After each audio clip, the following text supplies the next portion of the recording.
Kalau keris untuk merobek perban, ya nggak apa-apa.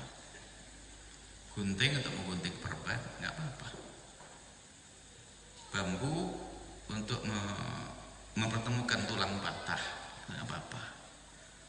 Tapi kalau sudah ada aneh-aneh, keris ini punya kekuatan begini-begini, ini kalau malam berdiri joget. Ini ada cerita, dengar katanya dia gelisah, saya punya keris suka berantem di kamar. Nah kalau sudah begitu kan saya senang, tak datangi ke rumahnya, ada orang daerah. Saya pengen lihat, kan asik ada keris begitu, berantem begitu kan asik. Katanya apa? Sudah dipinjam sama orang. Kalau dah tahu jangan banyak bohong deh, biasa aja lah. Jadi jangan aneh-aneh ya. Kalau keris itu kan dulu senjatanya orang Jawa. Jangan dibumbui dengan aneh-aneh. Keris jangan dibumbui, keris ya keris. Saya punya banyak keris dulu. Ada keris ini, keris ini. Tidak usah ditambahi dengan bahasa-bahasa aneh-aneh. Pisau juga sama.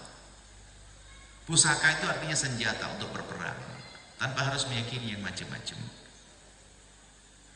Bambu ya bambu sudah. Ya bunga mungkin untuk nyesterilkan segala sesuatu. Jangan ada keyakinan yang aneh-aneh. Sudah, itu saja. Kalau berobat itu betul. Kalau misalnya bunga, kalau daun sekalipun, ya boleh. Saya berobat pakai daun, Bu. Betul, saya sakit perut langsung daun jambu rudok tak punya. Betul itu, daun ya. Itu sembuh kalau saya lagi masur itu apa? Buang-buang air itu langsung saya pakai daun, bukan bunga tapi daun jambu batu, jambu kluthuk, tahu kan? Tak gigit sampai pahit-pahit begitu, itu hilang. Itu boleh, nggak usah aneh-aneh. Itu bukan pohonnya jin ifrit, bukan. Sudahlah, jangan kita perlu dalam dunia nyata ini nggak usah dengan yang aneh-aneh itu. Dalam dunia ruqyah yang diajarkan Nabi pun juga nggak boleh ditambah-tambahi. Ruqyah itu doa baca surat Fatihah, nggak usah pakai tambahan keluar naga. Wah, saya takut keluar naga. Lagi ada 5.000 jin ya Pak Uda ini. Wah, kan kacau. Sudah biasa saja. Ini ruqyah itu biasa saja. Kalau sudah ada depan sama orang begitu, kita kok jadi kayak ketemu dagelan gitu. Jadi kalau Anda ingin berobat yang jelas dong, sakit perut kalau kakek moyang kita adalah kunir abu kama madu sembuh, kan begitu, betul kan? Agak greges ngombe jahe semua keh beres, pohon-pohonan pon-pon itu sudah jangan aneh-aneh. Jangan pakai aroma-aroma bumbu-bumbu. Masa Ustadz pohon ini pohon ngusir jin. Gimana jinnya lari kau sendiri sahabatnya jin, suka percaya yang aneh-aneh. Ya usah, tidak salah. Jadi kita perlu membawa kepada sesuatu yang jelas saja. Kalau Anda sakit perut, ya cari obat sakit perut, obat tradisional. Obatnya Ustadz zaman dulu kan, guru zaman dulu kan ada, namanya Pak Apotek Hidup, pernah ingat Bu? Biar sekarang sudah pada malas, Apotek Hidup sudah nggak ada. Apotek Hidup ada. Itu perlu membiasakan seperti itu. Itu bukan karena perdukunan ya. Baik, ini seperti itu. Globalnya Anda tidak usah bicara beraneh. Kalau obat-obat, saya punya cincin. Betul, saya bingung sama orang. Saya punya cincin. Ada orang langsung megang cincin saya. Berat katanya. Berat. Sudahlah, jangan berkhayal depan saya. Pikir saya sanjung kalau dia nyanjung cincin saya. Saya jawab berat. Lagi ini berat. Aneh-aneh itu, dunia perdukunan itu bikin pusing. Kucing biasa berat. Saya beli juga biasa, harganya udah berat. Itu ini ada. Sudahlah, Anda jangan gampang percaya begitu-begitu. Kalau batu 10 kilo di kepala saya berat. Ini batu segini berat. Membayar gini. Berat. Ustadz lagi pusing, Ustadz aneh-aneh. Sudah tidak usah aneh-aneh Ustadz ya. Baik. Dan makna perdukunan, dukun itu adalah itu ngaku-ngaku lihat yang macam-macam, ngomong yang ngelantur ya. Terus mempercayai sesuatu selain Allah Subhanahu wa taala, percaya dengan kekuatan-kekuatan selain dari Allah Subhanahu wa taala. Itu adalah dukun ya. Tapi Kita pun juga tidak, mohon maaf, jika cara itu dimiliki oleh agama lain, itu urusan agama itu. Tapi kalau orang Islam pakai dunia perdukunan, ini repot. Bukan itu maksud.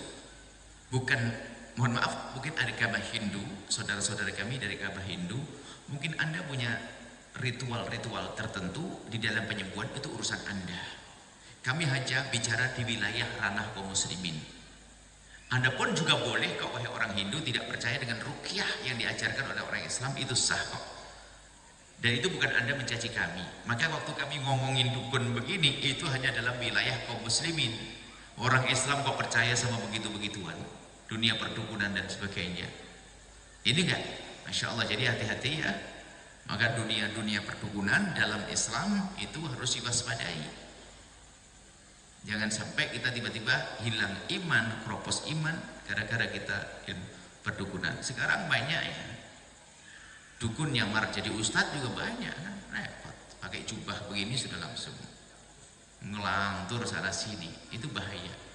Yang aneh siapa? Yang datang yang aneh. Gara-gara ini rumah tangga berantem tuh padahal gara-gara salah paham saja. Pergi ke dukun, kata dukunnya, ada yang ganggu rumah tanggamu, hati-hati. Akhirnya semuanya suudon, padahal hanya salah paham kemarin, atau harus nahan emosi saja, sebetulnya akan terselesaikan. Jadi sebaiknya Anda jangan mengarah kepada yang demikian itu. Kalau Anda datang pada ustadz yang normal saja, nggak usah bicara-bicara yang yang aneh-aneh, itu yang ada hubungannya dengan hal-hal yang gaib. Itu saja. Adapun kita memastikan ini dukun sesat dan sebagainya, tentu kita pengen dengar omongannya apa, cara kerjanya apa, ritualnya apa. Ada yang menduduki Al-Quran, sholat ngadep ke timur dan sebagainya, ngadep matahari dan sebagainya, itu jelas kesesatan. Tapi kalau modelnya tok hanya baca doa, ya bukan dukun. Yang sesat itu bukan dukun, itu namanya ruqyah, itu dengan baca-baca ayat suci Al-Quran. Secara umum Anda harus gunakan pikiran Anda, akal cerdas Anda. Makanya kalau sakit kepala, ya sudahlah, pertama doa, kedua ya minta petunjuk dokter.